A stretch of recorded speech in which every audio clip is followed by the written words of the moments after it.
Bonjour à toutes et à tous, c'est Jules Melon qui aujourd'hui vous propose la deuxième version de de sa playlist discussion autour d'un film, autour d'une œuvre. Discussion pas à chaud mais avec plus de recul du coup. Et comme pour la première vidéo que j'avais faite, enfin vidéo podcast, parce que vous écouterez surtout nos voix. J'étais avec Artopolis à l'époque pour le film Us et aujourd'hui je suis à nouveau avec l'ami Artopolis. Salut Nicolas, comment vas-tu ? Salut Jules Melon, Julien, et ça va et toi ? Ça va super, en plus on a une idée de discussion intéressante sur l'actualité évidemment, puisque des fois on va voir des films et puis on y réfléchit derrière.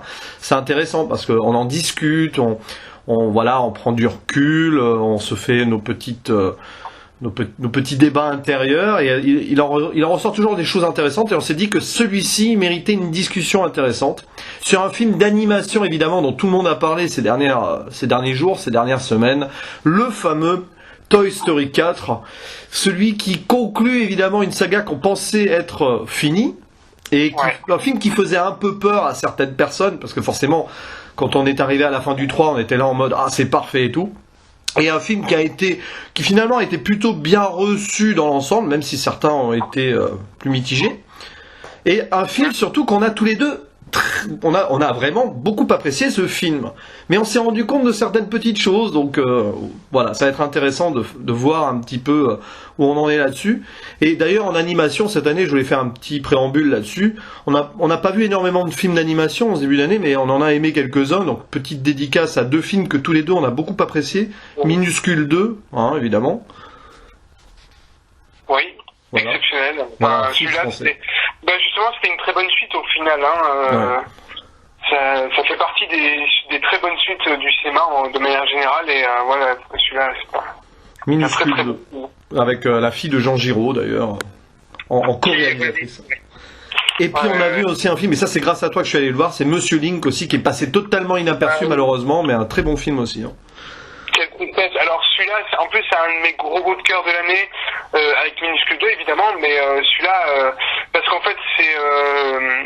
justement, petite parenthèse, mais c'est quand même les studios Laika qui sont derrière, qui pourraient s'avérer être les futurs concurrents de Disney, d'autres grosses boîtes, si ce n'est déjà le cas d'ailleurs, parce qu'ils ont quand même fait déjà quelques chefs-d'œuvre de l'animation. Je pense à Coraline, qui est pas vraiment Laika, mais qui est dans les débuts de Laika en fait, puisqu'il y avait le fondateur de studio Laika qui avait bossé dessus, et ils ont quand même fait, alors les autres je les ai pas vus, mais Kubo et l'armure magique, qui est un film magnifique. Qui avait été nominé aux Oscars d'ailleurs. Oui, en plus, et qui a même pas gagné, ce qui est sacrément dommage quand même quand on voit la qualité du truc. Mais, et du coup, ce Monsieur Link n'échappait pas à la règle. Donc s'il sort en DVD, ce qui me semblerait normal, parce que quand même, ça me donnerait qu'il sorte pas.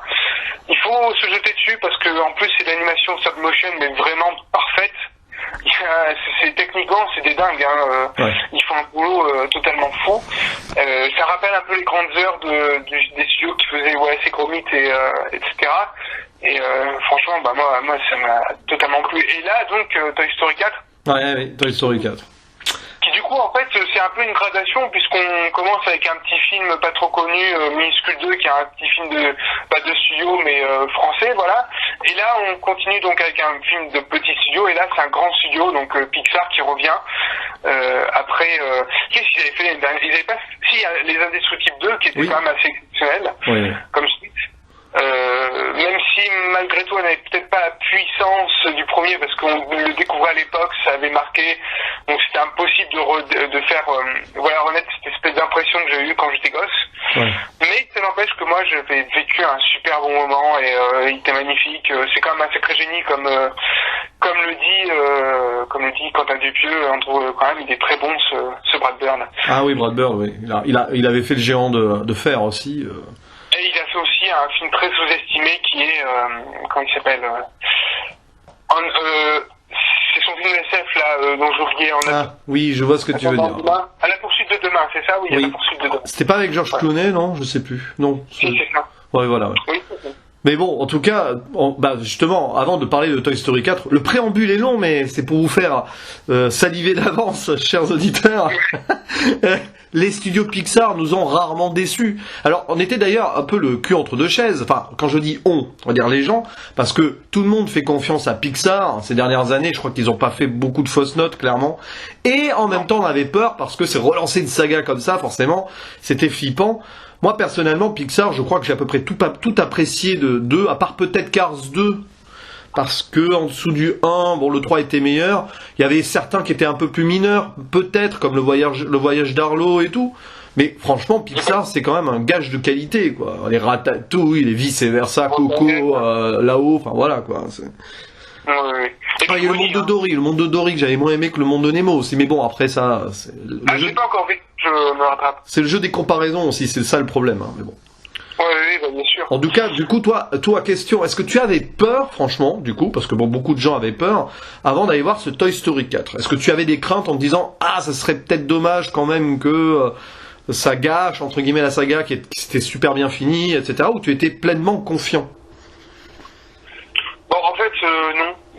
Parce que déjà, le mec qui est derrière, c'est quand même celui qui avait bossé sur un court-métrage d'animation qui était Premier Rendez-vous, là. La suite de Vice Versa, non, c'est ça? Ouais. Qui était plutôt sympa, hein. Moi, je l'ai vu. D'ailleurs, j'avais même pas noté. Mais il était plutôt sympa, celui-là. Ouais. Et je crois qu'il avait bossé aussi sur justement, Vice Versa, hein. Oui, ça fait longtemps qu'il est dans les scénarios et tout, donc, voilà. Et voilà, il a quand même bossé. Donc voilà, moi je n'ai pas peur.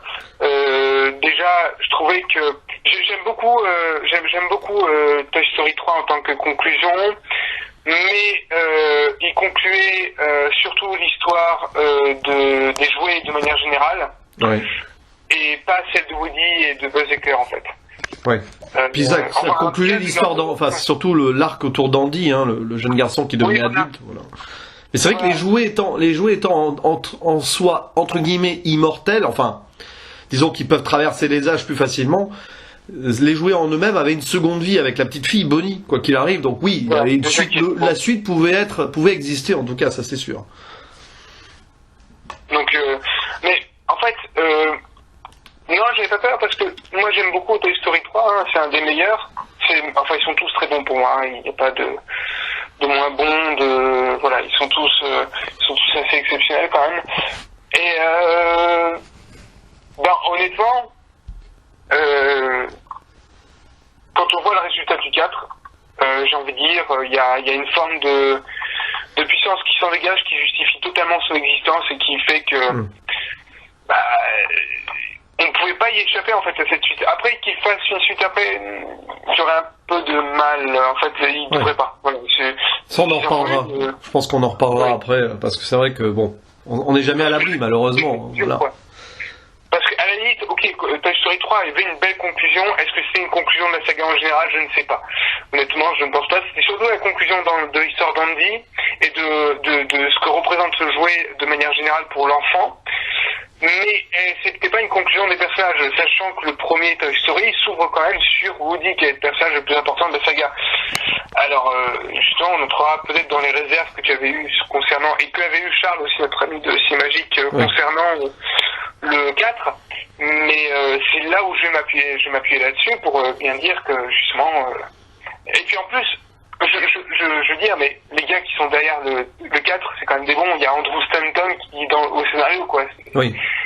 Andrew Stanton, c'est un tout petit peu un des meilleurs du studio, puisque c'est quand même le mec qui a fait Wall-E, il me semble. Hein. Oui, c'est ça, il a fait Wall-E, il a fait le monde de Nemo. Puis t'as John Lasseter, le père de Toy Story, qui a adoubé le projet, donc c'est pas non plus genre ça a été fait dans son dos, pas du tout. Donc bon, on pouvait faire confiance quand même. Après, il y a eu des problèmes avec Lasseter. Bon, ça, je m'en fous personnellement. Ça n'a aucun impact sur ma vision des film en fait, parce que j'ai jamais trouvé de thématique malsaine. En fait, ça a toujours été très positif, très beau. Donc après ces accusations, il n'y a aucune preuve. Donc voilà, enfin, on pas. Gardons la présomption d'innocence en tête. Hein. Voilà, tout à fait. Après, ça m'importait un peu parce que quand j'ai vu Toy Story 4, déjà, bon, première chose frappante, on va qu'on va aborder. Ah bah attends, juste, toi, justement, tes craintes. Parce que on n'a pas parlé, mais tes craintes à toi. En fait, alors c'est assez amusant parce que j'avais à la fois un peu peur, forcément, je l'avais dit d'ailleurs, mais quand je suis allé le voir, j'étais en mode bon, allez, c'est un film après tout, voilà, c'est un film d'animation. D'ailleurs, un film d'animation ou film, c'est pareil, il n'y a pas de distinction à faire. Donc du coup je suis rentré là-dedans, j'avais peut-être de la crainte avant, mais une fois que j'étais dedans j'avais plus peur, et puis j'étais à fond, quoi. C'est un Toy Story, d'autant plus que je m'étais refait les 3 juste avant, donc voilà. Donc j'avais à la fois peur, mais j'étais confiant quand même. Pixar, quoi. Enfin, je me disais, ils peuvent pas foirer leur truc, quoi. C'est pas possible. Voilà. Ils ont mûri le projet. C'est pas un truc qui est sorti de la tête comme ça des producteurs, des scénaristes il y a 1 an, quoi. Ça fait quand même 4-5 ans, je crois, qu'ils ont l'idée de relancer le machin. Donc voilà, j'avais des doutes sur le fait que ce soit aussi grandiose que la fin du 3, parce que je me disais comment tu veux faire mieux. Enfin, et puis finalement, j'ai vu le film, et quand j'en suis sorti, j'étais content, j'étais plutôt heureux. J'étais pas loin de pleurer à la fin, mais ça on en parlera de la fin après. D'ailleurs, oui, petite précision, dans cette vidéo podcast, on va spoiler, voilà, on va pas se mettre de limite. De toute façon, je pense que si vous écoutez cet audio, c'est que vous avez vu le film. Parce que sinon ça serait dommage. Courez aller voir le film, je pense qu'il est encore à l'affiche au moins pour tout l'été. Donc on va spoiler les détails, que ce soit mineur ou majeur, forcément, pour aller au bout des choses. Donc voilà, donc quand je suis sorti de là, j'étais très satisfait. J'avais fait une critique à chaud plutôt positive, même très positive. Mais c'est après, en réfléchissant, en discutant avec l'ami Cinémagique, du coup, dont tu as parlé, et qu'on salue au passage, qu'on aurait adoré avoir avec nous, mais bon, une discussion à 3 comme ça, au téléphone, ce serait compliqué. Mais peut-être un jour un débat plus profondi, voilà, alors, allez savoir. Et on a discuté sur certaines réserves et tout. Mais bon, on va en venir avec tout ça. Déjà, on va parler des points positifs quand même, quoi qu'il arrive, parce que je pense qu'on va être tous les deux d'accord là-dessus. C'est déjà l'animation extraordinaire. On voit les progrès. Bon, les progrès notables, mais ça n'a pas non plus dénaturé le Toy Story qu'on connaissait d'antan, quoi. Donc ça, c'est vraiment. Non, mais en fait, l'animation dans ce 4e va totalement avec la thématique de ce film, qui s'avère un film mature. En fait, c'est le film mature de Sega, d'où l'intérêt d'une forme de conclusion, en fait, parce que même si le précédent était assez mature, il y avait toujours cette forme de pas d'immaturité, mais de côté enfantin, quoi. Oui, enfin, c'est peut-être pas ça, mais c'est surtout que il y avait une forme d'évolution, mais qui n'était pas complète, en fait, de l'univers, de tout ce qui entoure la saga, en fait, de manière générale. Et l'animation va avec ça, en fait, parce que on commence dès le début avec un flashback. Ce qui est la première fois qu'on voit un flashback quand même dans la saga. Oui. Et ça a surpris beaucoup de monde, d'ailleurs. Oui, c'est totalement surprenant, c'est totalement nouveau. Je crois même qu'il y a eu rarement de flashback dans les films de Pixar. Je me trompe peut-être, mais il me semble que c'était très rare. Peut-être dans Cars, je sais pas, j'ai un doute, mais bon, peut-être dans Cars, oui, peut-être. Ouais. Oui, parce qu'ils font des flashbacks sur le vieux personnage qui disparaît entre temps, voilà, enfin, mais bon. Oui, mais j'ai pas vu les suites, il faudrait que je les vois. Et par contre, dans ce flashback, il y a une scène, moi, que je trouve assez impressionnante en termes d'animation. C'est celle de la petite voiture télécommandée, là, dont j'ai oublié le nom, qui se bat contre les feuilles. On a vraiment l'impression qu'on voit une voiture télécommandée qui se bat contre un torrent, en fait, et c'est d'ailleurs scène assez incroyable de sauvetage qui met en plus en avant l'humanité de Woody, qui le construit encore une fois comme personnage et qui justifie totalement le fait que le film tourne autour plus de Woody, puisque en fait voilà, c'est un film, on nous l'annonce dès le début, ça va parler de Woody. Oui, et puis par le prisme d'autres personnages, qui seront des personnages fonction peut-être. Ouais, ça on va en reparler des personnages. Et oui, mais du coup, ça donne vraiment cette idée que Woody est vraiment le personnage de la saga. Même si Buzz Éclair et tous les autres c'était des personnages importants, je dis pas le contraire, mais je comprends que ça puisse gêner, mais j'ai envie de dire c'est un choix. C'est un choix qui est justifié par tout ce qui entoure le film. Et cette espèce de thématique qui est liée à ce que représente un jouet et surtout l'idée du jouet préféré, parce que de base Woody, ne l'oublions pas, est le jouet préféré. C'est ça, et puis Buzz l'éclair est arrivé après. Voilà, tous les enjeux du premier Toy Story, qui montrait d'ailleurs le manque d'humanité au début de Woody et qui en faisait un personnage détestable. Il faut pas l'oublier, c'était un personnage détestable, c'était un faquin. En gros, quand Buzz est arrivé, il voulait pas qu'il prenne sa place et tout. Donc oui, un petit peu possessif Woody. C'était ça. Possessif, jaloux, pas mature du tout. Il faisait son petit chef et tout, voilà. Et en fait, ce Toy Story 4 s'avère être à mes yeux le meilleur. Même si je trouve qu'ils sont tous assez exceptionnels et que en fait ça va au-delà d'une simple saga, c'est tout ce qui découle de ces films. Mais ce film-là propose des choses qui n'étaient pas du tout dévoilées dans le teaser, dans les trailers. Ah oui, clairement. Qui moi m'a particulièrement touché, qui est un personnage qui est assez exceptionnel, Gabi.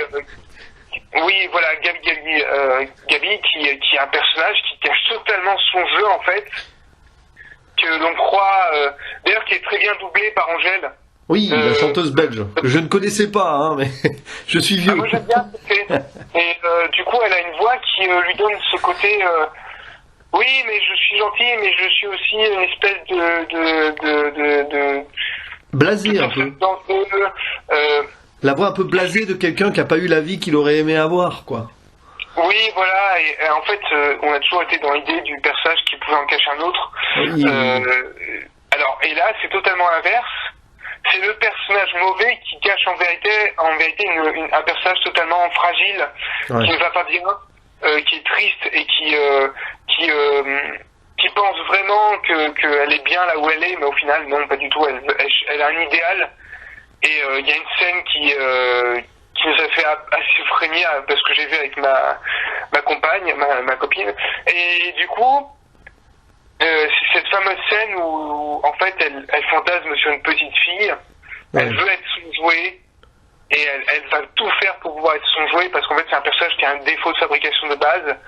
Qui est une belle parenthèse sur les handicapés en fait, hein, d'une certaine manière, parce qu'elle est handicapée par quelque chose qui fait qu'elle est rejetée. Et ça m'a particulièrement touché. Et du coup, cette scène où elle la jette à la poubelle, ça casse totalement l'ambiance du film. Ça le projette vers quelque chose de beaucoup plus profond, de beaucoup plus fort en fait, qui va rendre le personnage de Woody assez exceptionnel. Et ce personnage aussi. Et qui est incroyable. Moi, ça m'a rappelé en fait l'idée du personnage de l'homme de fer dans l'histoire du magicien d'Oz, qui a besoin d'un cœur pour pouvoir vivre et qui va tout faire pour pouvoir l'avoir. C'est vrai. Et c'est juste totalement fou, quoi. Avant de revenir sur Gabi justement, pour parler de l'animation, ce que tu as dit était intéressant aussi. J'ai eu l'impression en fait sur l'évolution de l'animation entre les quatre en fait, on est passé de l'animation entre guillemets pour enfants qui a pris de la maturité, animation plus pour adolescents, et avec ce dernier volet, on est presque dans une animation entre guillemets adulte, même si les enfants vont adorer tout. Il y a une belle allégorie de la progression en fait. De cette saga à travers l'animation. Donc ça, après, c'est à la fois, je pense pas que ce soit hyper volontaire à la base, c'est juste qu'il y a eu des progrès techniques, mais en tout cas, ça sert bien l'histoire et l'ensemble. Donc là-dessus, puis comme tu as dit, là, pour rebondir aussi au sauvetage de Woody au début, c'est vrai que l'évolution de Woody, c'est pareil, c'est un peu le jouet gâté au début, forcément gâté par Andy, machin, c'est son préféré, machin, et puis à travers le fait que Andy grandisse, il se rend compte qu'il est dispensable, comme les autres objets, comme les autres jouets, pardon. Et du coup, il va prendre conscience de son rôle de leader qu'il a au début de Toy Story 1, qui est en mode petit chef et tout, pour en faire, pour se transformer en leader moral et puis à aider les autres et tout. Donc oui, c'est normal que ce Toy Story 4 soit basé sur Woody, qui est le vrai héros de Toy Story, en fait, quand on y pense. Woody, c'est le vrai héros de Toy Story. Et puis finalement, dès le début, Donc on a l'évolution du héros là-dessus. Et c'est vrai que donc du coup dans ce 4, il va être confronté avec ces nouveaux personnages et avec le fait que la jeune Bonnie aussi a tendance à le rejeter beaucoup plus tôt que Andy l'a fait entre guillemets plus tard. Enfin, avant, tu vois ce que je veux dire. Parce que Bonnie étant une fille, elle va préférer d'autres jouets, machin. D'ailleurs, il y a une vraie réflexion là-dessus sur le choix des objets que les enfants peuvent faire, donc le choix des jouets. Woody n'a pas eu, entre guillemets, la même chance qu'il a eu avec Andy. Et c'est ça qui va aussi le faire réfléchir sur son rôle personnel. C'est ça qui lui fera choisir à la fin, d'ailleurs, indirectement. Enfin, le choix qu'il fera à la toute fin du film sera sûrement lié à ça. Il se rend compte que il n'est pas irremplaçable et que chaque jouet a sa place de façon égale et tout. Il y a un truc intéressant là-dessus, mais ça c'est l'une des petites réserves que je peux avoir, c'est que finalement à la fin on se rend compte de ça un peu trop tard. J'ai envie de dire que ce qui se passe au milieu du film est très intéressant autour de Gabi Gabi, ça c'est clair, mais autour d'autres péripéties un peu moins. Donc Gabi Gabi, puis on va en parler de Gabi Gabi puisque tu en as parlé, autant le faire là. C'est pour moi le seul nouveau personnage ultra réussi qui m'a touché du film. Voilà, enfin, parce qu'il y a d'autres nouveaux personnages, on en parlera après, de Kaboom, de la fourchette et tout. Et Gabi Gabi, oui, c'est un personnage super bien écrit. Parce que comme tu le dis, elle a été rejetée, défaut de fabrication, donc ça, voilà, elle est rejetée parce qu'elle est différente. Donc oui, il y a une vraie réflexion là-dessus. Et elle en est devenue méchante. C'est la réflexion du fait que les gens qui deviennent méchants, c'est parce qu'ils sont aigris et qu'ils ont été rejetés. Vous rejetez quelqu'un, vous risquez de faire de lui quelqu'un de méchant. Donc il y a aussi le contexte là-dessus. C'est plutôt intéressant et bien joué parce que voilà un personnage méchant, aigri au début, et dont on lui trouve très vite des circonstances atténuantes, et au final, enfin, elle sort de cette malédiction-là, on va dire ça comme ça. Donc ça, c'est super bien écrit, super émouvant aussi. Parce que quand elle trouve la petite fille à la fin dans la fête foraine, c'est quand même très touchant, je trouve. Je pense que c'est là où tu as un petit peu versé aussi une larme. Hein. Ah oui, il n'y a pas que ça, parce que déjà il y a un truc, je voulais rebondir sur un truc que tu as dit qui justifie totalement l'existence de cette suite, c'est que le film montre que Bonnie se désintéresse de certains jouets. Oui. Ce qui prouve en fait que les jouets sont attribués selon les sexes. C'est ça, c'est exactement ça, oui, c'est ça. Et elle s'intéresse plus à des jouets pour les filles qu'à des jouets pour les garçons. Elle commence à les rejeter, ce qui a aussi un problème de société. C'est ça, c'est un débat c'est un débat qui est venu il y a quelques temps, là, mais pas si longtemps que ça, comme quoi, oui, alors les petites filles, vous leur donnez des poupées, machin, jouer à la dinette, alors qu'il y a un garçon, vous lui donnez des trucs de militaire et tout, ce qui est complètement idiot d'ailleurs. Et c'est vrai que c'est peut-être le fait que Woody soit rejeté comme ça, c'est peut-être une critique justement du fait qu'on impose certains jouets selon si ton enfant est une fille ou un garçon. Donc, une sorte de conditionnement obligatoire par des codes sociaux, voilà. Alors après, pour revenir sur le développement des nouveaux personnages, je crois que ces nouveaux personnages n'appellent pas un développement en fait. Oui, il y a des personnages fonction, c'est ça qu'on. Et il y en a déjà eu dans les autres films en fait. Oui. Je pense au final même si il est intéressant, le personnage du chercheur d'or n'est pas totalement développé. Alors, c'est intéressant parce que là on va toucher un petit truc où peut-être on ne va pas être d'accord. Enfin, du moins on va avoir des réserves. Le personnage du chercheur d'or est un véritable antagoniste. Enfin, le gars perso qui voulait exister, quoi, qui voulait enfin finir dans un musée, machin. Donc c'était un antagoniste. Remarque, Gabi Gabi, c'est un peu ça aussi. Et il y a Lotso aussi dans le 3 qui était pareil, d'ailleurs, un jouet aigri qui a été lui il a été choisi par un enfant mais il a été abandonné, ce qui est encore pire. Donc finalement Gabi Gabi elle s'inscrit dans la lignée du chercheur d'or et de Lotso finalement. Pas totalement, parce que moi je dirais qu'elle n'est pas aigrie, elle est surtout victime de son espoir. Aussi, mais le fait est qu'elle ait jamais eu d'enfant. C'est marrant d'ailleurs parce que c'est drôle quand on dit ça comme ça. Un jouet qui n'a jamais eu d'enfant, il y a un rapport à la paternité, à la maternité inversé un peu aussi. Rien que dans la phrase quand tu le dis, ce jouet n'a pas eu d'enfant. C'est marrant. Puis il y a quand même une forme de développement avec les personnages secondaires. Rien que le personnage qui est joué par Keanu Reeves en VO. Kaboom. Kaboom. Qui raconte son truc, on comprend très bien où on veut en venir avec lui. La bergère bergère, elle est super bien développée. Ah oui, mais on va en parler de la bergère aussi, ouais, c'est vrai. Après, c'est pas un nouveau personnage, mais et Fourchette, qui est un personnage assez fascinant, Oui. que je trouve plutôt bien développé au final, parce que il ouvre le film et c'est lui qui a un enjeu aussi pour le personnage de Woody de base. Alors oui. Puisque c'est lui qui va jouer avec son humanité et qui va en faire qui va jouer sur son développement. Parce qu'en fait, il y a toute l'idée d'un monstre, en fait, de la créature de Frankenstein, qui est créé comme ça, une enfant qui fait appel à sa créativité, qui va se créer un jouet parce qu'elle s'ennuie à l'école. Et il faut que le jouet, parce qu'il est traumatisé, il préfère vivre dans les ordures. Et pourtant, il pourrait, il y a presque alors je sais pas si c'est volontaire, mais il y a presque une discussion sur les classes, parce que lui, il préfère rester dans la poubelle et ne pas devenir un vrai jouet. Il y a un peu ça aussi. Il va y avoir une sorte de forcing, mais il va y avoir un moment où le Forky va comprendre le truc et il va s'attacher au personnage de Gabi Gabi, en fait, hein, d'une certaine manière.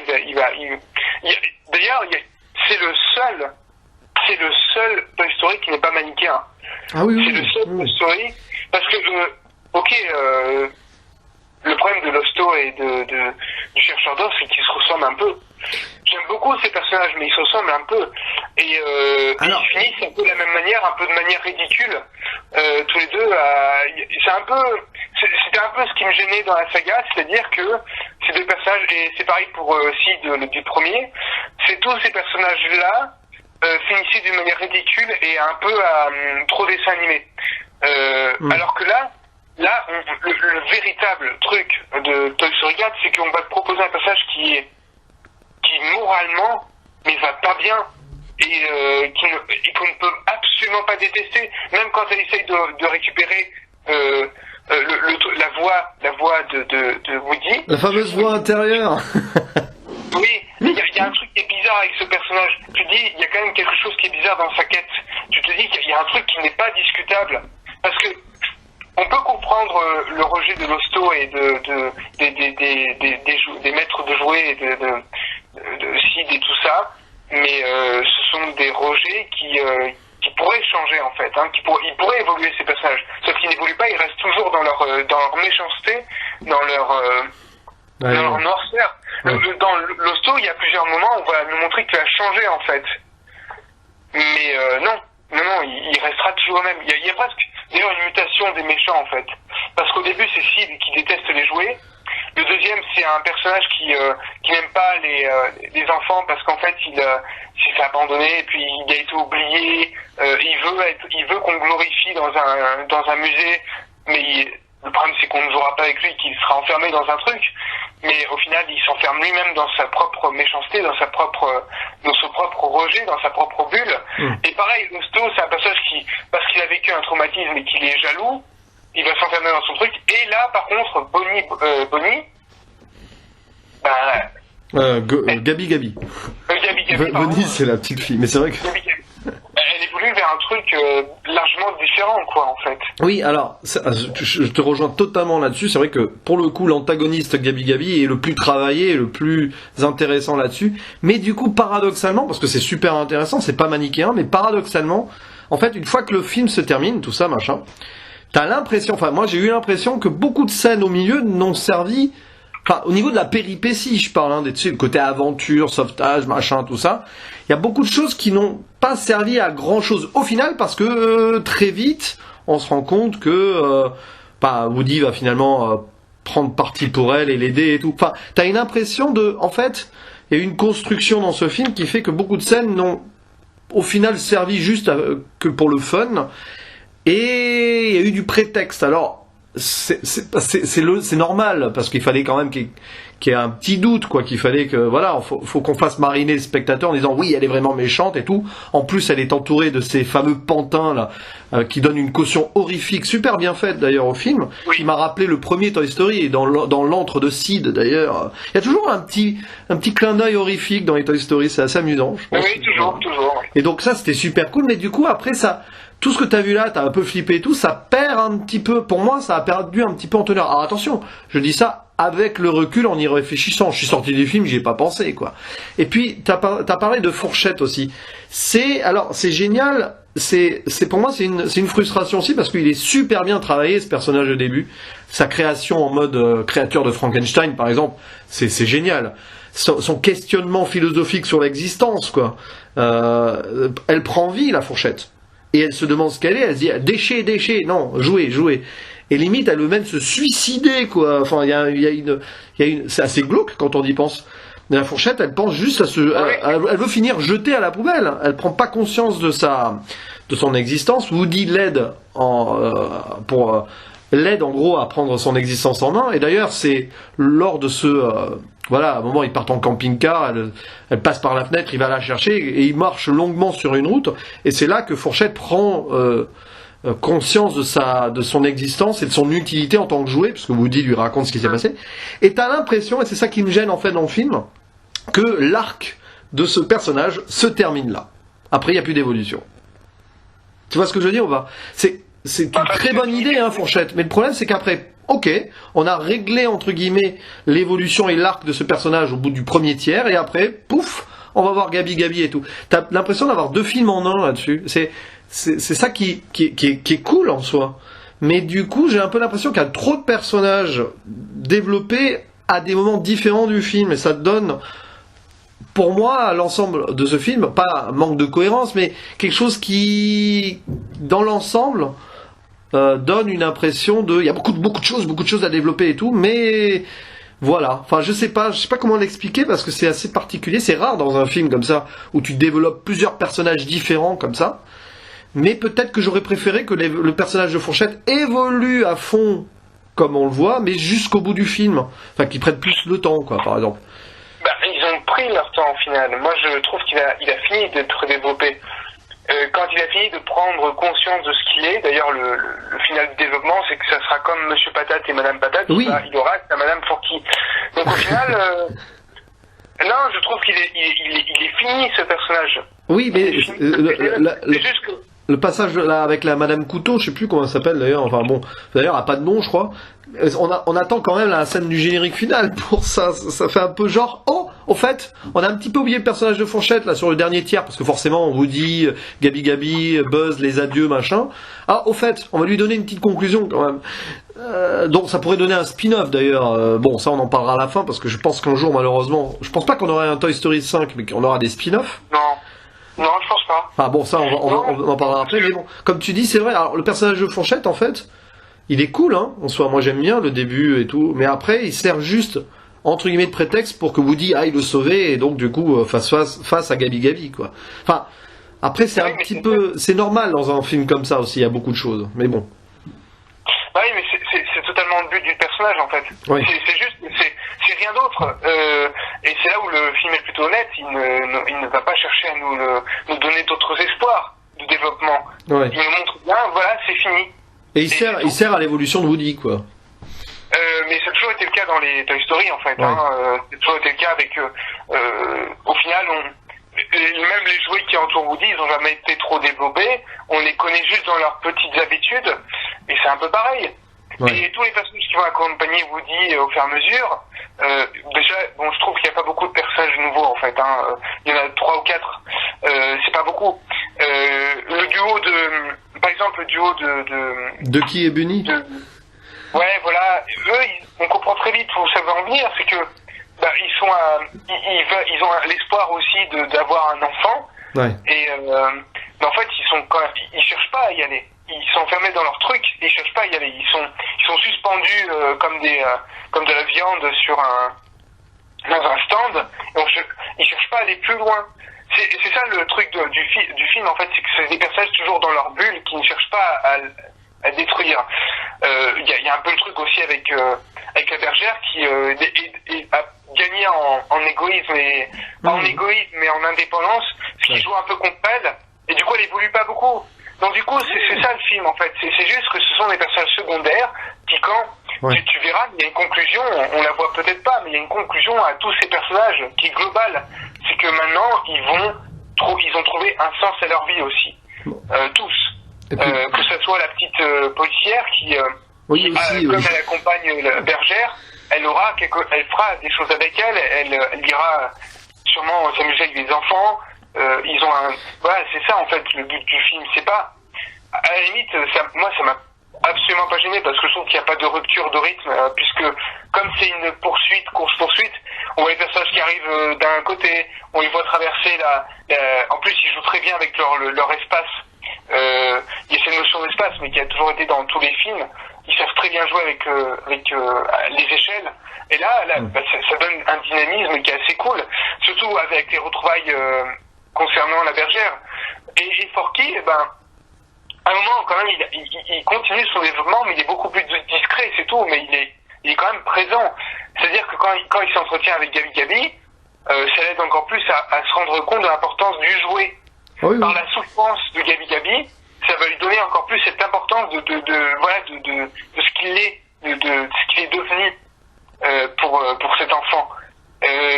Parce que par la souffrance des autres, il va se rendre compte de la chance qu'il a d'être un jouet aimé.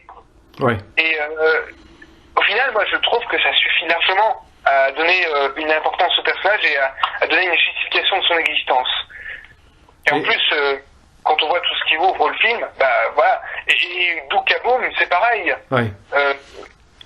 Il évolue parce que il s'affranchit totalement de sa volonté d'être absolument comme la pub. Et parce que c'est d'ailleurs très intéressant ça. Hein. Oui, ça c'est. Le jouet n'est pas comme la pub avec l'arnaque. Il y a une grosse critique indirecte de les teasers et les trailers pour un film, c'est pas comme ce qu'on va voir dans le film aussi. Hein. Oui, c'est ça. Hein. Mais pour en revenir à Ducky et Bunny, alors c'est des personnages qui sont amusants. Ils sont là plus pour attirer les enfants. Bon, ça c'est le comic relief habituel. Quoi. Un petit peu, quand même. Alors, moi, j'ai vu le film en VF. Je sais pas si tu l'as vu en VO, toi, du coup. En VF. Ah, tu l'as vu en VF. Bon, après, la VF, on va pas en parler, parce que c'est devenu un petit peu, malheureusement, une mode dans les films d'animation en VF, c'est qu'on essaye de mettre des voix starifiées, alors qu'il y a des très très bons acteurs de doublage, en France. Oui, là, il y a ça mélange là dans celui-là, il y a les deux, hein. Oui, voilà, là, il y a les deux. Bon, là, ils ont appelé Jamel Debbouze et Franck Gastambide, pour faire les voix VF. Bon, ça sera pas pire que dans le Roi Lion. Hein. Dans le Roi Lion, ça va être apparemment, à part Jean Reno, il va y avoir que ce qu'on appelle du Star Talent. Bon. Je vais voir ce film, honnêtement. Ah mais Peggy va le voir et peut-être que moi on va me pousser à aller le voir avec un collègue youtubeur cinéma, mais ça c'est pas encore sûr donc je n'en dis pas plus. Personnellement, vu ce que représente ce film et vu la médiocrité déjà qu'il annonce, je vais pas aller le voir. Petit débat interne sur le Roi Lion, moi il m'intéresse pas du tout parce que je suis parti du principe que ça va être le même. Apparemment ça va être plan pour plan quasiment le même et puis faire un remake live action d'un truc sans acteurs. Enfin là il y a aucun pour le coup il y a pas un grand intérêt, si ce n'est l'argent et tout. Mais ça, on y reviendra sur peut-être un débat futur sur les remakes et tout. Parce qu'il y a des bons remakes, il y a des mauvais remakes. Enfin, il y a des remakes pour des bonnes intentions, des bonnes idées.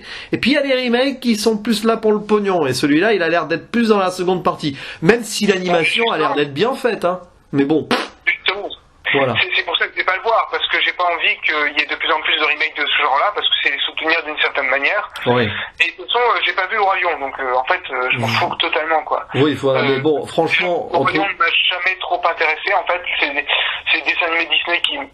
Voilà, après, je le regarderai peut-être un jour, il doit être très très bon, je pense. Hein, oui, le Roi Lion, c'est un très bon dessin animé Disney, clairement. C'est pas Pixar, quoi, j'ai envie de dire. Mais donc, je pense malheureusement que ça sera un grand succès, mais ça, on verra. Hein, mais bon, donc ça me ferait un peu chier parce que déjà créer une sorte de documentaire animalier avec des animaux qui vont parler.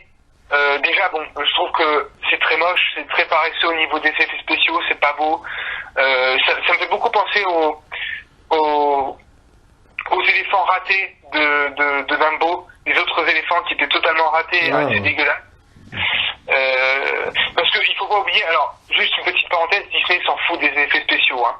Ouais. Ils s'en foutent totalement. Quand on voit, c'est ce qui m'énerve de plus en plus avec le dernier Avenger, que pourtant j'ai bien apprécié, hein, mais de plus en plus j'ai des réserves qui apparaissent au fur et à mesure, et il y a bien quelque chose qui m'avait beaucoup gêné, c'est le fait que ça soit illisible, assez dégueulasse, alors que pourtant Infinity War était beaucoup plus lisible, beaucoup plus travaillé à certains moments, et là c'est une catastrophe, donc honnêtement, Disney, j'ai une relation amoureuse, on va dire, avec eux, parce que, par exemple, la suite de la Princesse des Neiges, là, elle m'intéresse absolument pas, parce que je suis pas un trop gros fan de la Reine des Neiges.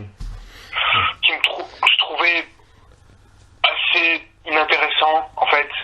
J'aime bien, il est sympa, mais c'est surtout un film fait pour enfants. J'avais dit quelque chose, d'ailleurs ça pourrait résumer un peu ce que je pense de Toy Story 4. J'avais dit quelque chose sur Twitter, il faut que je retrouve à propos des films d'animation. Qu'est-ce que j'avais dit J'avais dit un truc concernant le rôle en fait du cinéma d'animation, parce que j'ai grandi avec le cinéma d'animation. J'ai grandi avec Toy Story d'ailleurs, ça doit peut-être dû être ton cas aussi. Le premier était une révolution parce que c'était le premier film entièrement en 3D. Ouais.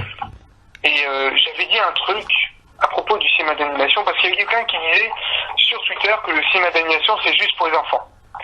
Et c'est débile, le cinéma d'animation. Ah non, Pixar prouve le contraire d'ailleurs. Et ce que je disais, c'est que l'animation est de base le genre le plus fort qui soit, car il est fait pour tout le monde et parle aux enfants comme si c'était des adultes. Bah oui, clairement. Ouais. Bah, Pixar en est vraiment la preuve, clairement, dans quasiment tous ses films. Hein.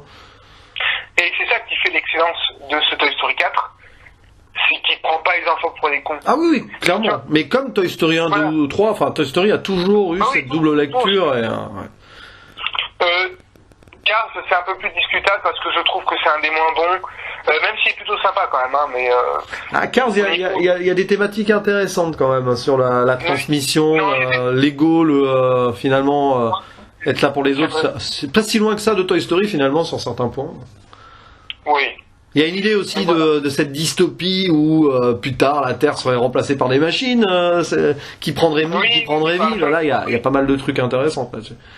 Oui, mais tu vois, honnêtement, tous ces films, j'ai l'impression que Disney est en train de devenir ce qu'il ne voulait pas être, une fabrique de mauvais dessins animés et de mauvais films pour enfants. Oui, parce que les remakes live action, je suis pas sûr. Enfin, je sais pas. Ça sera un débat à avoir avec plus de recul là-dessus, je pense aussi. Hein. Juste pour le dire, alors les remakes, moi, ça me gêne pas de base et reboots non plus. Ça dépend des intentions qu'il y a derrière.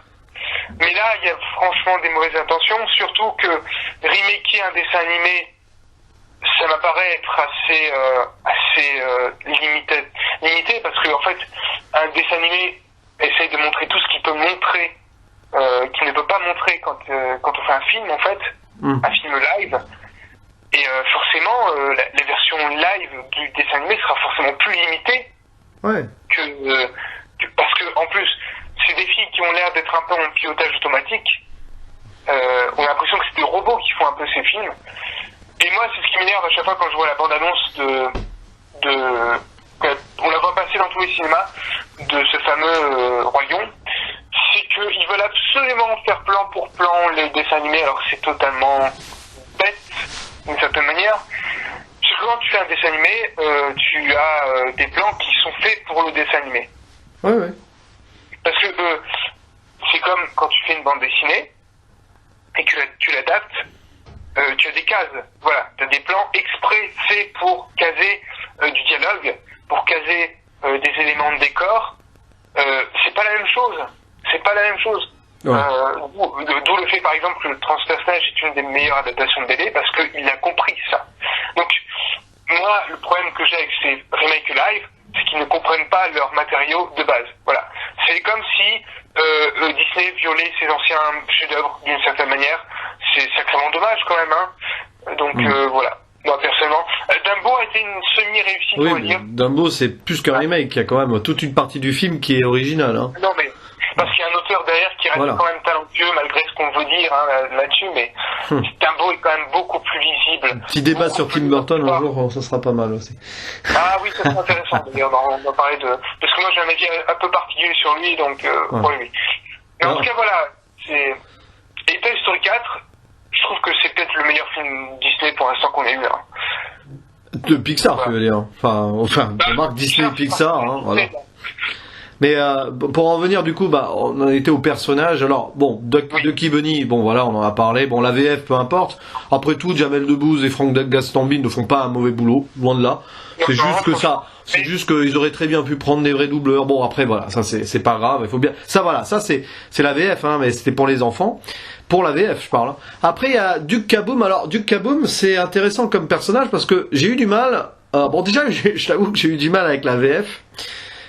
Évidemment, on n'a pas de phénomène comme ça en VO, puisque Keanu Reeves n'a pas fait l'accent québécois, forcément. Là, j'ai trouvé ça un petit peu forcé, quand même. L'accent québécois est pas top, hein. D'ailleurs, j'ai bien vérifié, c'est un Français qui fait la VF. Ils auraient très bien pu appeler un vrai acteur québécois, tant qu'à y être. Bon, peu importe. Alors, moi, il est intéressant, le personnage de Duke Kaboom, mais, alors, il est là en comic relief, en rédemption, en gars qui fait de l'aventure, voilà, et qui va tenter, machin. Comme tu l'as dit par rapport à la pub, c'est hyper intéressant. Mais j'ai un peu l'impression qu'on a voulu forcer un drama autour de lui qui est très survolé du coup. Alors, c'est très bien dans l'intention. Voilà, là, avec son côté. C'est pour toi, mon gin, comme ça, là. Je sais pas si je fais aussi mal que la version, hein. Mais, alors c'est marrant, mais du coup, t'as un peu l'impression qu'ils ont voulu en rajouter un peu trop là-dessus. Alors, moi j'aime bien, hein, mais, plus ça, t'as un peu l'impression que ça va dans tous les sens à certains moments. Mais bon, après du Kaboom, en état, il sert à l'intrigue, il est plutôt cool. D'ailleurs, c'est peut-être le nouveau personnage le plus apprécié, je crois, des gens, ce que j'ai vu à droite à gauche. Il est plutôt plus. Mais par contre, je veux pas être méchant, mais le mec qui double Kaboom, c'est Marc Arnaud, il a joué dans Bras ouverts. Donc. Ah, ouais, bon, d'accord. Voilà, donc nous avons une réponse à ce qui posait problème aussi. Je t'avoue que je ne connais pas, enfin je vois pas la tête que ce monsieur a, du coup, mais... Ah, parce que c'est un star talent aussi, du coup, Marc Arnaud, ouais, d'accord. Je pensais que c'était un doubleur lambda, ah non, oui, d'accord. Ah ouais, je vois sa filmographie, ouais, à bras ouverts, débarquement immédiat, ouais, Philippe de Chauvron, ouais, voilà. Bref, oui, d'ailleurs, il est pas super connu, le mec. Bon, bref, oui. Non. Je vois ce que tu veux dire, mais bon, peu importe à la rigueur. Et puis alors, la petite policière, c'est amusant. Et d'ailleurs, je vais en venir là-dessus. Du coup, la petite policière qui est là avec la bergère, n'as-tu pas trouvé dans ce Toy Story 4, du coup, la bergère, tu parlais de son évolution, moi que je trouve intéressante, même si le problème, c'est en fait, il y a entre le 2, parce que je crois qu'elle apparaît pas dans le 3 du tout, entre le 2 et le 4, bon, on sait pas comment elle a évolué, mais elle est plus la même. Ne trouves-tu pas que c'est un petit peu, et là j'ouvre la boîte de Pandore un peu, ne trouves-tu pas que ce personnage-là n'est pas là un petit peu pour remplir un certain cahier des charges de la femme forte au cinéma, parce que, tu sais, le féminisme, bon, il s'est passé des choses terribles pour les femmes à Hollywood, hein, le Me Too Movement, machin, tout ça, avec Harvey Weinstein, machin, et depuis, les actrices femmes ont pris la parole, à raison, et elles ont pointé du doigt certains problèmes. Oui, pendant longtemps, Hollywood a été très, très sexiste. Disons que la plupart des héros étaient masculins et on se posait même pas la question en plus, c'est ça qui est terrible. Mais j'ai l'impression qu'aujourd'hui, pour équilibrer la balance, dans le cahier des charges des blockbusters, il faut à tout prix qu'il y ait une femme forte, tout le temps. Ouais, alors, je comprends. C'est compliqué parce que je comprends l'intérêt derrière. Alors l'intérêt de base c'était par rapport à... Oui, c'est vrai, il faut rééquilibrer la balance, mais maintenant j'ai l'impression que c'est devenu juste du politiquement correct, juste pour avoir bonne conscience, et que c'est forcé sans qu'il y ait vraiment d'intérêt derrière. Par contre, ici, je t'avoue, le personnage de la bergère, c'est bien, parce qu'elle montre, oui, l'indépendance du jouet et tout, ça c'est cool. Mais bon, t'as un peu l'impression, parfois, il y a des scènes, par exemple, que je trouve un peu inutiles à la fête foraine, où elle fait Lara Croft, quoi. Bon... Tu sais, elle enlève le machin, les bras nus, et en mode, allez hop, ça va péter, machin. Bon. Honnêtement, je trouve que c'est un des personnages les plus réussis. Ah, elle est réussie, sinon, mais il y a des... Voilà. En termes de féminisme. Ouais. En termes de féminisme. Ah oui, c'est vrai qu'elle est bien écrite, pour le coup, à ce niveau-là. Ah oui, non, mais elle est très bien écrite. En fait, le gros problème du mouvement MeToo actuel, c'est que ça va créer des personnages qui sont pas du tout naturels dans leur C'est ça, en fait. C'est exactement ça, ça crée du stéréotype. Oui, voilà. Voilà. Alors que c'est pas le cas de ce personnage, en fait. Non, non. C'est peut-être un des personnages les plus réussis actuels qui découlerait, alors je sais pas s'il découle volontairement du mouvement MeToo ou c'est une... Ça, j'en sais rien, je veux pas me prononcer dessus. Ou alors Pixar a voulu jouer sur ce cliché-là pour en faire quelque chose de réussi aussi, ce qui est pas idiot, hein. Peut-être que c'est une critique, c'est peut-être une critique aussi du truc surfait en force le féminisme pour le politiquement correct et se donner de bonne conscience. Ces scènes où on la voit là en mode allez, mes moutons Bebop et Lula, attention, c'est des filles, hein, elle précise bien. Tu vois, c'est des petits trucs comme ça qui montrent que bon. Enfin, moi, je trouve ça intéressant. Hein. De toute façon, c'est un sujet très intéressant à aborder, le féminisme au cinéma actuel, qui part d'une très bonne intention, logique, mais qui a un peu aujourd'hui l'impression d'être là pour rattraper des erreurs du passé, et qu'on te bourre ça sans qu'il y ait d'intérêt scénaristique parfois. C'est comme, voilà, on en revient au remake, au reboot, c'est comme l'idée de faire Ghostbusters avec que des femmes. Autant relancer un autre truc et tout, mais pourquoi ça? Là, ils veulent faire deux masques avec une femme, ok. J'ai envie de dire, pourquoi? Bon, pourquoi pas? Mais pourquoi? Il y a un autre truc aussi, je sais plus, mais t'as un peu l'impression que c'est devenu une obligation dans le cahier des charges pour se donner bonne conscience, pas vraiment de la conviction, tu vois ce que je veux dire? C'est surtout que le problème de ça, c'est que ça fait un peu, on veut mettre des femmes parce que comme c'est des films où il y a que des hommes, ça gêne. Je vois pas le problème, hein. Il y a des films où il y a beaucoup de femmes, moi. En fait, oui. c'est que... Regarde, prenons l'exemple d'une vieille saga que tu adores, quand même, Alien, Ripley. Bah oui, voilà. Eh ben, on se posait pas la question, et on a autant kiffé le personnage de Ripley que Indiana Jones et tout, on se posait pas la question, oh, c'est un homme, une femme et tout. Voilà, mais aujourd'hui, on est obligé de se poser cette question. Surtout que ça permet de réhabiliter quand même le Alien 4, qui est l'un des plus féministes des 4. Bah oui. Donc, voilà quoi. En fait, le gros problème de tout ça, c'est que... Et Princesse Leia, voilà. Après, oui, Princesse Leia, voilà, par exemple. Clairement, quoi. Bah oui, clairement, donc... D'ailleurs, qui paradoxalement s'est fait défoncer dans le... Ah oui, non, mais elle peut pas voler parce que c'est... Ah non, mais non, c'est Leila, elle peut pas, hein. Ah oui, le coup, elle utilise la force et tout. Ouais, il y avait un petit peu des réactions sexistes autour de ça. Ah oui, mais... clairement. C'est pour ça que moi... Bah ouais, bah oui, totalement. Et Ryan Johnson s'est fait défoncer et tout, mais peut-être que derrière... Oui, voilà. Ouais. Mais bon, ça aussi, ça méritera un beau débat, je pense. Quand le 9 va arriver, de toute façon, je pense qu'on va pas mal parler de Star Wars. Peggy va être dégoûtée, mais... Ah bah oui, mais bon. Mais non, mais pour en revenir à la bergère, oui, très bien écrit le personnage. J'ai l'impression que certaines scènes sont là un peu en trop pour forcer, entre guillemets, son féminisme, mais peut-être que c'est une critique, justement, indirecte et ironique. Mais par contre, ce qui est sûr, c'est que ce personnage est hyper bien écrit et super important par rapport à l'indépendance qu'elle a prise. Et c'est elle qui va inspirer Woody à changer de vie, quoi. Et ça oui, c'est un personnage. C'est pas un nouveau personnage, pour le coup. Mais c'est un personnage super bien fait. D'ailleurs, l'animation a super bien évolué aussi par rapport au premier Toy Story. Et puis superbe doublage VF de Audrey Fleurot d'ailleurs, hein, la Dame du Lac dans Kaamelott. Voilà, ça je ne l'avais pas dit dans la critique, mais c'est une actrice très talentueuse, donc voilà. J'adore cette actrice. C'est clair. Et puis voilà, non mais ça c'est un personnage utile et intéressant. Mais il y a eu des moments, je sais pas si c'est des petits clichés clin d'œil pour montrer voilà, tiens on va en faire un petit côté badass à un moment, mais bon, hein. Ou alors, est-ce que c'est un cahier des charges? Moi, je ne sais pas. Moi, je me pose comme ça, je pose la question. Est-ce qu'il y a un cahier des charges aujourd'hui à Hollywood chez les producteurs ah là, il vous faut votre personnage de femme forte. Ah, il faut représenter toutes les diversités et tout. Il y a un exemple, comme ça, récent, d'un film pas bon du tout sur Netflix, sorti il y a quelques semaines, là. Le bout du monde, une sorte de...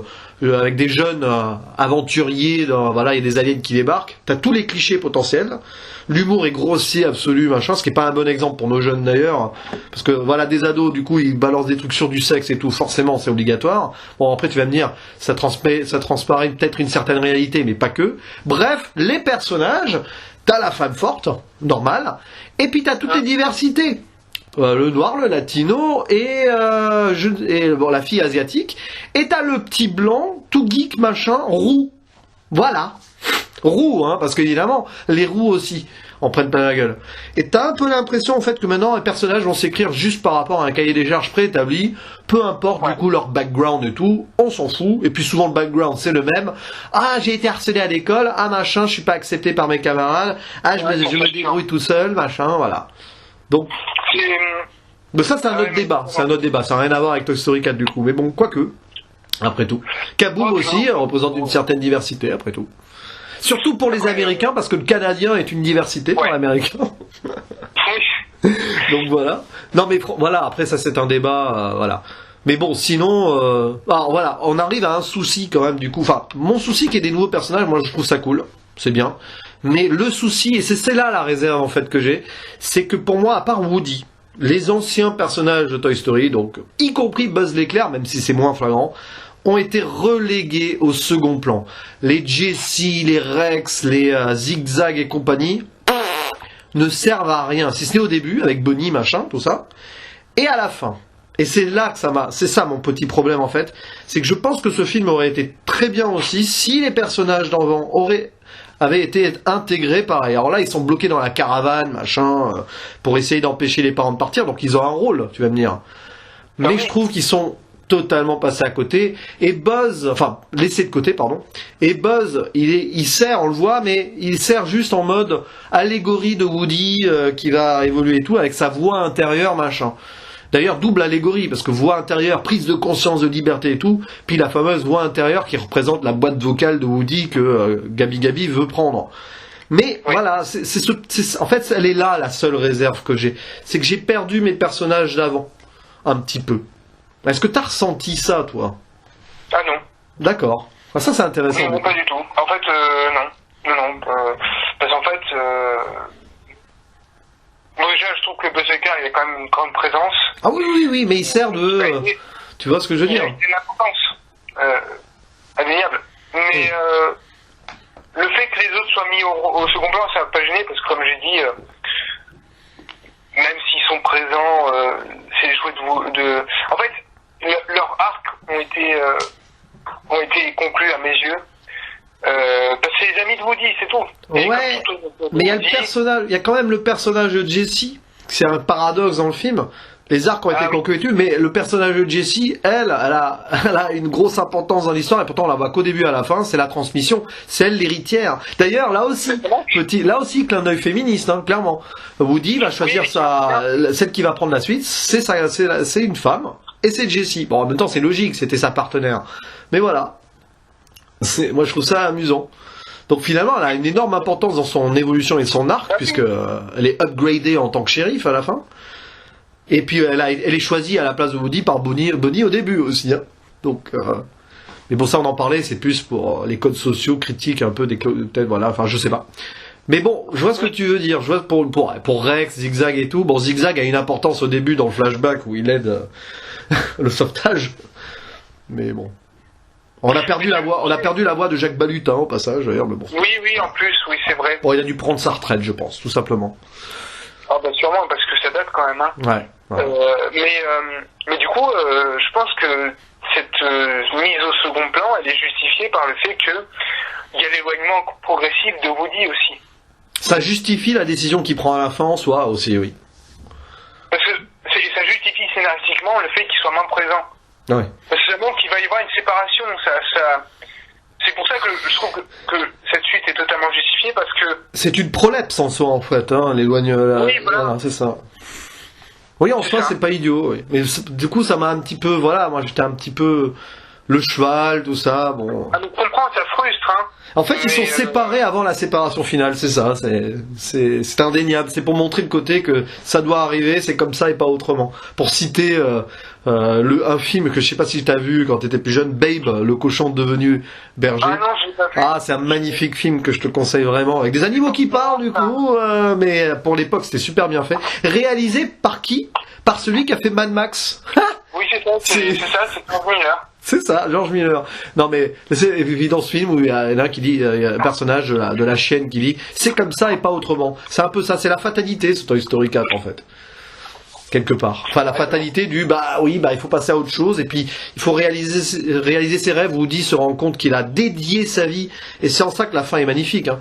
Il a dédié sa vie, il a fait tout ce qu'il pouvait pour Andy d'abord, pour Bonnie aussi et pour surtout ses amis. Et à la fin, il décide enfin de prendre sa retraite. Voilà, il a été shérif et tout, et de vivre son aventure et son histoire d'amour avec la bergère. C'est magnifique. Et du coup, cette conclusion, j'imagine que c'est là où tu as bien pleuré quand même. Ouais, t'as bien pleuré, à vous. Totalement, oui, mais à plusieurs reprises en fait. Ah bah avec Gabi Gabi avant, et puis surtout là à la fin, quoi. Je pense que. Ah oui, non, mais c'est déchirant. Alors d'ailleurs, moi, tu sais pourquoi j'ai pas pleuré à la fin? Enfin, j'ai failli. Hein. J'ai failli. C'est parce que au moment où on atteint le pic de la séparation, il y a un petit côté comic relief qui arrive avec le démarrage de la caravane du père qui galère et tout là. Et en fait, sur le coup, j'ai dit ah mais pourquoi ils font ça? Ça désamorce un peu. Mais après, bah, j'en ai parlé dans ma vidéo, je crois. Après, je me rends compte qu'en fait, le message, et ça c'est super intelligent si c'est vraiment ça, le message c'est que oui, c'est triste, mais en fait, c'est super positif pour Woody ce qui arrive. Donc, il faut pas être triste pour lui. C'est beau. Et du coup, finalement, même les autres jouets ne pleurent pas, et enfin, sont plutôt contents pour Woody avant d'être tristes pour eux.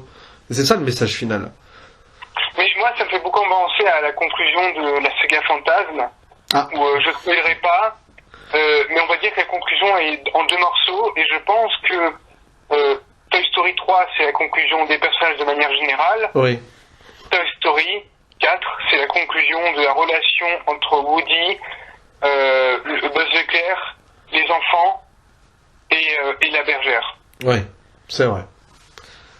C'est pas faux. C'est pas faux. Et du coup, pour finir cette magnifique discussion, très riche, qui part dans tous les sens, mais ça c'est super cool, c'est ça aussi la magie de ces podcasts-là. Qu'est-ce que tu penses est-ce que tu penses sincèrement, voilà, que cette saga est totalement finie, 100%, qu'il n'y aura pas de spin-off et tout? Parce qu'il y a des gens qui commencent à douter, et il y a des rumeurs très vagues, hein, mais bon, les rumeurs, on leur fait dire ce qu'on veut, d'un éventuel Toy Story 5, qui serait pour moi très problématique, mais bon. Moi, j'ai envie de dire, s'il existe, enfin non, même, j'y crois même pas, parce qu'ils ont tout donné dans ce truc. Ouais. On dirait qu'ils ont tout fait. Il y a tout dans ce Toy Story 4. C'est ce qui devient frustrant d'ailleurs, mais ils ont tout mis. Il y a tout. Ouais, c'est vrai. Et du coup... ah oui, ils ont tellement tout mis que du coup, il y a trop de choses parfois. c'est comme un retour le faire le futur, en fait. Pourquoi faire une suite à retour le futur alors que c'est parfaitement fini, quoi? Ah bah de toute façon, ça n'en a jamais été question. Puis de toute façon, ça malheureusement, là, ça serait vraiment plus possible. Enfin, à moins qu'ils nous fassent un reboot remake un jour, malheur de malheur. Ah quoique, ça en pensant à ça, je m'étais dit, à la rigueur, pourquoi pas? Parce que quelqu'un d'aujourd'hui qui irait dans les années 80, ça serait intéressant. Mais bon... Ouais, c'est pas grave. Pour ça, vous avez le voyage dans le temps factice et virtuel qu'on peut se faire sur Netflix avec Stranger Things, hein, si vous voulez. J'ai envie de dire, la conclusion de Retour vers le futur, c'est Ready Player One d'une certaine manière. Ouais, c'est pas faux, oui. Parce que forget the bike. Donc, oublie le vélo, oublie... en fait, je pense que, juste pour conclure, ça pourrait amener vers un autre débat, je pense personnellement qu'Hollywood est amené à... Enfin, la formule Hollywood des gros studios est amenée à se détruire. Parce que le fait de autant surfer sur une forme de nostalgie, ça commence à être problématique. Que ça soit au niveau des séries, parce que Stranger Things, ok, c'est sympa. Ouais, la saison 3 est sympa d'ailleurs, mais ça c'est un autre débat. Mais j'ai pas vu, je vais l'attaquer. Honnêtement, ça m'a pas donné très envie parce que j'aimais bien la deuxième pour son côté Lovecraftien, mais le reste ne suivait absolument pas. T'inquiète pas, la saison 3 a un côté horrifique qui va te passionner, je pense. Peut-être. J'en dis pas mais plus. Cette volonté de rester absolument vers le passé, c'est un problème. Alors, ça c'est intéressant ce que tu dis d'ailleurs, parce que la nostalgie va évoluer. C'est-à-dire dans 50 ans, il va y avoir la nostalgie de ces années 2019, 2020. C'est pour ça que hier j'ai plaisanté en discutant sur notre groupe secret Underground Cinematic Universe, en disant, et pourquoi pas un reboot du MCU dans 50 ans? On rigole, mais... Mais s'ils font ça, ça serait totalement débile, parce qu'en fait... déjà, c'est déjà une adaptation de comics, donc s'ils rebootent des films d'adaptation de comics, bon, remarque, avec tous les multivers et tout, ils n'ont pas besoin de reboot. Ils ont juste à faire des MCU dans des univers parallèles, s'ils veulent. Après, s'ils font un reboot, il faudrait déjà que ça améliore la qualité de leurs films. Oh là, mais ça, de toute façon, vaut mieux pas imaginer comment les films seront dans 20, 30 ans, 40, 50 ans. Hein. Moi, j'ai pas envie d'imaginer ça parce que j'aurais peur, à terme, de perdre ma passion pour le cinéma. Enfin, ma passion sur les nouveaux films, je parle. Parce que... De toute façon, c'est ce que j'ai toujours dit, faut arrêter, de toute façon, de se focaliser sur les gros studios. C'est plus les gros studios qui mènent la danse, non. c'est les petits. Ouais, puis même, enfin, les films indépendants, entre guillemets indépendants, ou qui payent pas de mine, bah regarde cette année les meilleurs films, hein. Enfin, pour toi et moi, je pense qu'on est plus ou moins d'accord sur Parasite, Us ou Le Dain, ou Douleur et Gloire, t'as pas vu? Mais c'est pas des blockbusters, quoi. C'est... À la limite, est-ce que vraiment Glace c'est un blockbuster? Je ne pense pas. Shyamalan est tellement à côté de tout ça maintenant que non, tu vois. Mais Glace, j'ai envie de le revoir. En tout cas, Glace et Us, c'est les films que j'ai le plus envie de revoir, ce qui est bon signe en soi. Hein. J'ai envie de dire le blockbuster, moi ça m'intéresse plus. Ça veut dire quoi, façon blockbuster? Ça aussi, voilà un débat à rajouter, tiens. Ouais, oui, voilà, c'est un débat à rajouter. Parce que c'est un peu galvaudé. Ouais. C'est pas très intéressant au final. Parce que j'aime bien les youtubeurs qui légitiment leurs propos par le fait que ça fait gagner de l'argent comme film, que on devrait avoir l'offre et la demande. Je pense que c'est même pas le rapport nostalgique qui est le vrai problème de notre époque au cinéma, c'est l'importance des fans, l'importance des spectateurs par rapport au développement cinématographique d'un film. Oui. Parce que ils ont beaucoup trop d'influence. C'est ça. Et heureusement, Toy Story n'a pas pâti de ça, totalement pas, quoi. Il n'y a jamais de fanservice hein, dans Toy Story, il n'y en a pas. Non, mais Pixar est très loin de ça encore, et j'espère, je croise les doigts pour que ce soit ça. D'ailleurs, pour revenir à cette conclusion là qu'on est en train de faire sur le 4, et une éventuelle potentielle suite, moi j'y crois pas et je ne l'espère pas. Maintenant, il faut voir si les pressions économiques vont que machin, j'espère qu'ils vont pas y céder. Surtout que Pixar a tellement d'idées, d'ailleurs ils ont déjà 2 nouveaux projets en tête qui ont l'air hyper intéressants, je crois. Oui, donc, voilà. Donc ils ont pas besoin de ça. Maintenant, il y en a qui parlent de spin-off, genre un truc qui s'appellerait, je sais pas moi, j'invente un Buzz et compagnie. Mais quel est l'intérêt à la rigueur faire des courts-métrages pour voilà, des petits courts-métrages pour voir ce que va arriver, ce que Buzz machin, mais ou alors il y a aussi des idées qui ont été lancées comme ça, et là je dirais alors, j'ai envie de dire pourquoi pas, même si j'avoue que bof, ce serait des préquels sur l'histoire de Woody avant, mais pourquoi pas, mais bon. Voilà. Tu vois ce que je veux dire? Il y a un avant qui arrive, donc je ne sais pas, honnêtement. Mais j'espère qu'ils vont laisser tranquille cette franchise Pixar. Ils ont tellement de choses. S'ils veulent faire des suites intéressantes, machin, ils peuvent toujours faire un Vice Versa 2. Ça, à la rigueur, je serais pour. Avec l'évolution adolescente des pensées de la fille, de Riley, je crois que ça s'appelle. Ça peut être intéressant. Voilà. Cars, ils ont assez donné. Cars, ils ont assez donné, je pense. Voilà. Indestructible 3, oui. Je pense que ça, c'est sûrement dans les petits papiers. Voilà, quoi. Donc, et puis, bon, ils sont intelligents, ils ont plein de nouvelles idées. Je m'inquiète pas pour eux. Non, mais de toute façon, ils font pas beaucoup de franchises. Oui. Hein, il y en a très peu. Il y a quoi? Il y a 3 à tout casser, franchises. Il y a Nemo Dory, il y a Cars, Toy Story et Indestructible, c'est tout, je crois. Hein. Et Monstres et compagnie un peu, quand même. Oui, bon. Et puis, tu remarqueras qu'ils mettent toujours du temps à faire des suites. Oui, donc ça prouve que ils les réfléchissent, ces suites. Ils prennent du temps à les faire. Donc moi j'ai envie de dire, je vois pas Pixar en tant que studio faire ça. Ils ont une intégrité artistique qui s'est toujours ressentie, même sur leurs moins bons. Donc non, franchement moi j'ai pas peur par rapport à ça. Moi j'aurais plus peur de ce que va faire Disney à côté en studio. Ah mais ça, écoute, moi il y a un terme, comme je le disais à un moment, les live action, tu vois par exemple Aladdin, je suis allé le voir parce que c'était avec Peggy, donc c'est un très bon moment, donc mais sinon je serais pas allé le voir. Le Roi Lion, si je vais le voir, ce sera accompagné d'un autre youtubeur aussi parce que ça peut être intéressant, mais de moi-même, voilà quoi, tu vois, il y a un moment il faut aussi se dire, bah tant pis, il passe à côté, comme cette année, je suis pas allé voir Men in Black International par exemple. Voilà, j'ai pas trouvé l'intérêt d'aller voir ce film-là. Et puis il faut faire des choix, il y a un moment, bah c'est bon, laisse tomber quoi.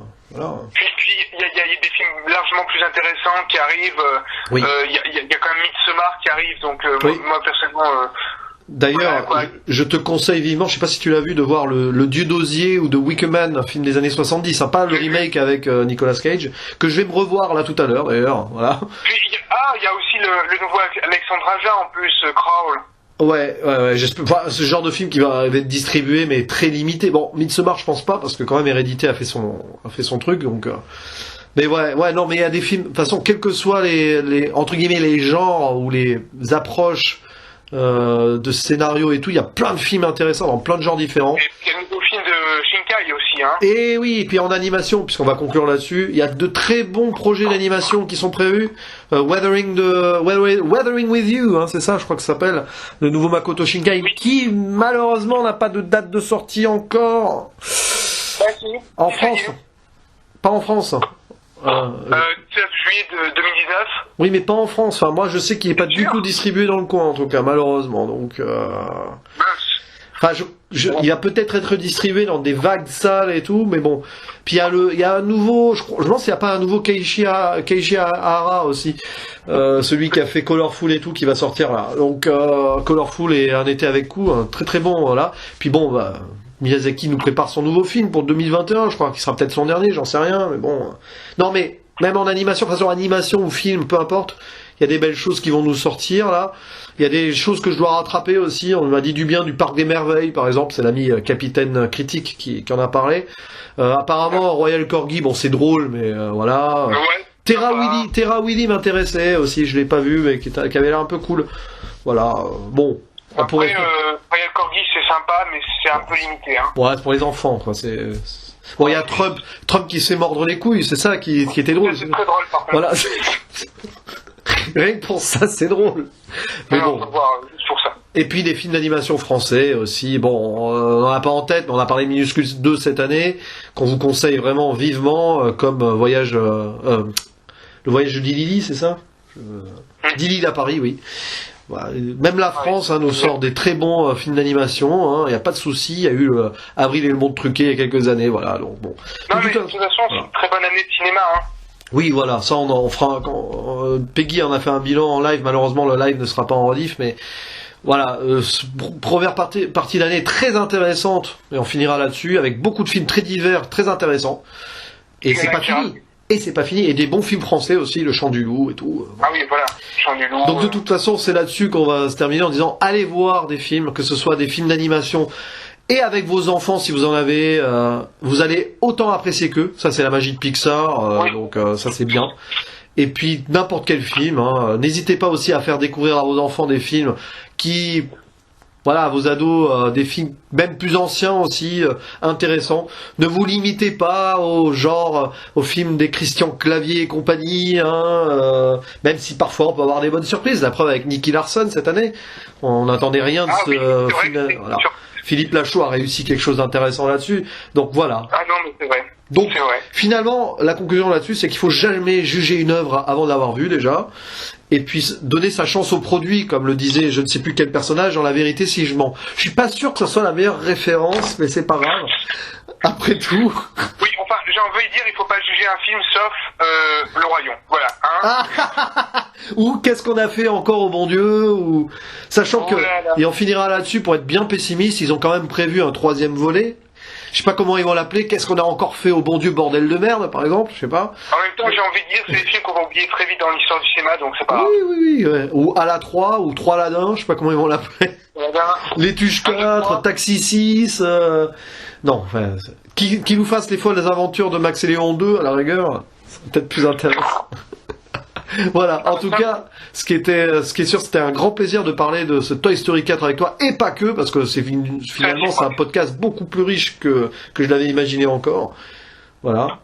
Toy Story 4 permet de nous faire réfléchir sur l'ensemble de l'œuvre cinématographique actuelle, passée et même future. C'est ça la magie du cinéma et des discussions qu'on peut avoir ensemble. N'est-ce pas, mon cher Nicolas? Ah bah oui, tout à fait, hein.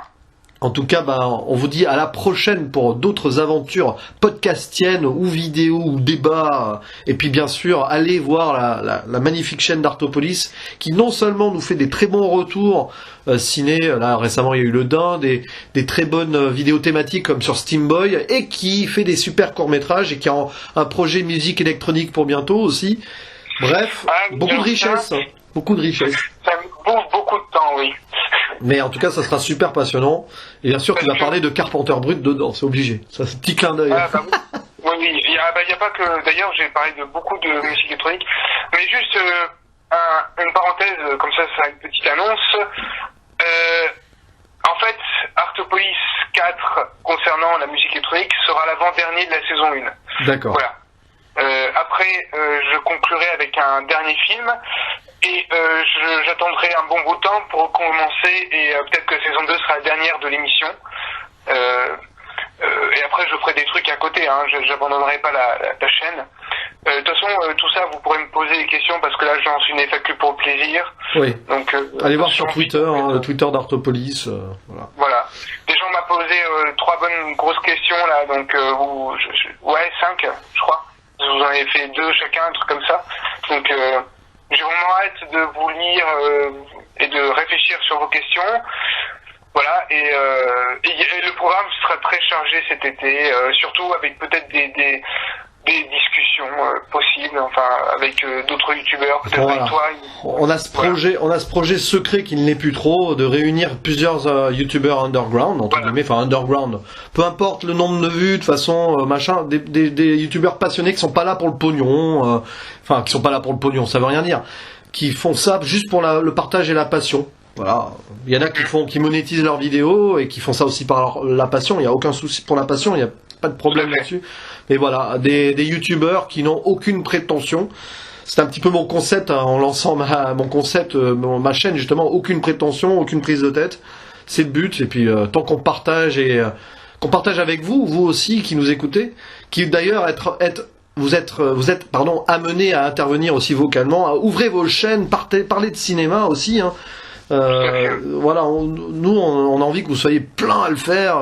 Voilà, ça peut donner entre guillemets des vocations, même s'il y en a d'autres qui sont mieux placés pour ça que ça pour le faire. Hein. Voilà, la petite dédicace à nos amis du CCU, hein, Film Talker, Critique Masquée et compagnie.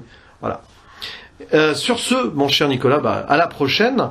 À très bientôt pour de nouvelles vidéos sur ta chaîne, de nouvelles vidéos sur la mienne, de nouvelles vidéos en guest ailleurs sur notre chaîne.